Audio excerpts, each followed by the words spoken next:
Hello there, fellow humans, and welcome to this video. And there is a new battle pass, but there is also something very interesting in the shop, and that is the TOG II. Now, first of all, obviously about the battle pass, I never do videos about these because they're the same every time. But if you play actively, if you play the game a lot, then they can certainly be worth buying. It's €5 for one, and you can get a value of like 30, 40, even if not more. So if you play actively, the battle passes are a great purchase, and I don't say that about a lot of things, because most bundles in this game are crap. Except for this. Because normally I hate slow tanks, but hey, this is the TOG. So it's kinda nice, and if you think this video is kinda nice, don't forget to like and subscribe. Where is this coming from? I don't know. Am I good at this? I don't think so. Anyway, what is good at this though is kind of the TOG, because it got buffed I think a year ago or something like that. It's a tier 6, it has now 2000 DPM, 171 pen, so it's basically a tier 7, like the Comet gun with less DPM essentially in a way, or the Chroma gun if you want. So you have 10 degrees gun depression, which is also always nice. The problem with this tank is though that the mobility is very low. So you only have 20 kilometers an hour top speed, and that is your average speed as well, so it accelerates decently, but it doesn't go anywhere. The armor is surprisingly good. You're not going to bounce much though. If you're in a tier 5 battle, you've already won, basically, because you have 1,600 hit points. Am I recommending you to buy this bundle? Well, no, not ideally, because it's a tier 6, it's slow as hell, so it is not what we should call a very good credit earning tank, or a very good tank, but it is fun. It is an insane amount of fun. It can be very good, especially in a tier 5 battle like this. In a tier 7 you're kinda gonna struggle a bit, if the enemy can aim, which is rare. But it is a good tank for 2,500 gold, with 14 days of premium and all that kind of stuff, and fully equipped and all that. We're gonna get into the equipment a bit later. So it's not a horrible deal. You know, you're getting your money's worth if you buy the bundle, basically. However, if you want to buy the bundle or not, that is up to you. Black Friday is in a month, or less than a month now, so there are going to be ideally some very good offers there. So it depends on you whether you want to do this now, or just save your gold and actually buy something good, or a tier 8 premium. Because obviously, not be mistaken, this is not a great premium tank, that is, because it's obviously a tier 6, so it isn't going to make you as many credits as a tier 8, because simply, even though tier 8s are more expensive, tier 6 just doesn't do as much average damage, so it's going to make you also less credits. So let's see what we can do here against the AT2. Now, how do you play this tank? Well, it's quite simple. You just press W and then you're going to win. Or you don't. You have 1,600 HP, you have decent armor. You can't expect to bounce much. You know, like, I could show you an armor inspector, but, I mean, you can do that yourself. So, the armor is decent against tier 5s, but it isn't very great against tanks that are, especially have good penetration. Turret's decent though, so if you use 10 degrees of gun depression, you can sort of go hull down, but it's slow, so I don't know about that.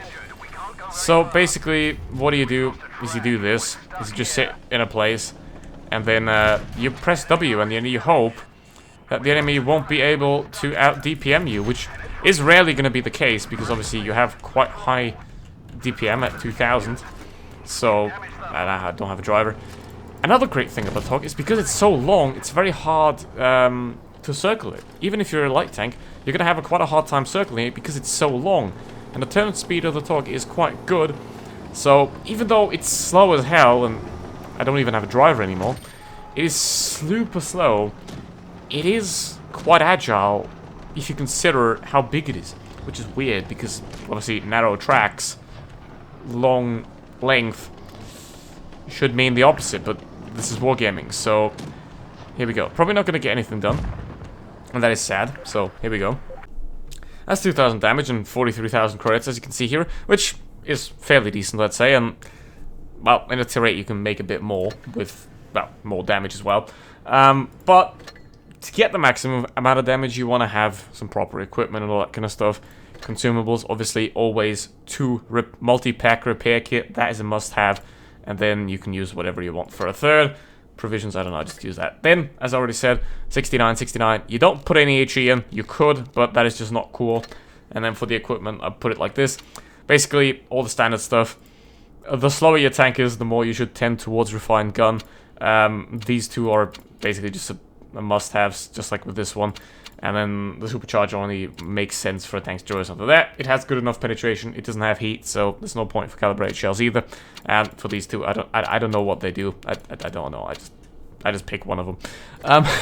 And if you're on a camo net on a TOG, then you're a special one. So now we're in a tier 7 battle here, as you can see, obviously. And that's not ideal, obviously, because you want to be in a tier 5 battle, ideally, or only have 1 or 2 tier 7s. Here we have 3, which obviously isn't great. Now, I'm not going to go over there, obviously, because I am not a retard. So, we're going to go somewhat to the middle here, because the middle of the map is always essentially the best way to go, because you can see both sides of the map, and then you can move towards both sides as well, and it's a lot more versatile, and you can adjust a lot better to the battle situation, because you don't know where the team's going to go at the beginning. But what you do know is, if they're going to that side, they're most likely not very smart, which is just a fact of life that I've come to know over the years, where if a player goes to the confined part or the heavy part, they tend to not be that good. So that's just life. But I'll make a separate video on that, essentially, how to spot a not so good player. So stay tuned if you want to see that. It's just for the funnies, obviously, because in the end, it's just a game. But hey, it's a game. Everyone wants to have fun. And as long as you're having fun, that's amazing. And that is what this tank is for. It is to have fun. But if there's someone that ruins other people's fun on purpose, be it toxic, trash, whatever, that's not cool. So don't do that. Don't do either of those two things. You know, just become a YouTuber and shit on people in a video, because then they won't hear it and it won't bother them. But just don't do it in game chat. Anyway. Okay. Now, as you can see, we're surrounding them, which is exactly what you want to do. You know, want to take the map control. That is why you don't go city, because city doesn't give you a lot of control over the battlefield. And the more control you have, the more versatile you can plan your approach, the more unexpected you can make your own approach, and the more effective it's going to be. And if you control the map, you control the outcome of the battle, and then it most likely will be positive, unless your team decides to throw, which is likely. But hey, this is Blitz. Teams happen to be shit now. That's the new norm. You know, it's not about can you win with your team, it's can you win despite your team.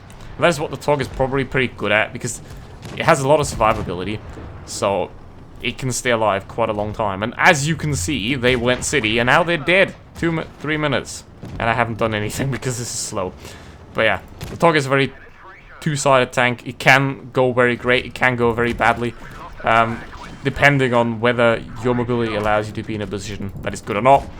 Because low mobility means low chances of repositioning, which isn't great. I don't like that. Do I like the TOG? For the fun, yes. For an actual competitive tank, no. And that should be the same for you, I guess. If you want to have the funnies, and if you can throw away a bit of money, it can be a nice thing to have for 2.5k gold, right? It's two weeks premium. The credit boost as well that you can use for a tier 8 premium if you have. So that is quite a good deal. The 10k is obviously bullshit. But yeah, that is it for this video. If you want it, get it. It is not a tank for everyone though. It's only a tank for the weird people. And if you're one of those weird people, then thank you very much for watching. That's it. Stay safe. Don't die. That's normally not my outro, but goodbye.